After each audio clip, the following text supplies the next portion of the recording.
Good afternoon friends. দেখো, ও আজকে duty গিয়েছিল, তো ওখান থেকে বলছে এই যে মন্দিরটা দেখা যাচ্ছে, এটা নাকি মহাপ্রভু জগন্নাথ দেবের মাসির বাড়ি করা হয়েছে। কোনো একটা মন্দির থেকে এখানে আসবে ও। আনন্দপুরে যে জগন্নাথ মন্দিরটা হচ্ছে ওখান থেকে এখানে আসবে মাসির বাড়ি। তো বেশ সুন্দর।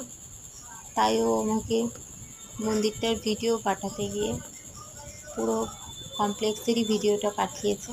চারিদিকের ভিউজটা দেখো, খুব সুন্দর লাগছে। দেখো, এই যে এই মন্দিরটা কাঠ দিয়ে বানানো মন্দির, মাসির বাড়ি করা হয়েছে এটা। দেখো কত সুন্দর লাগছে।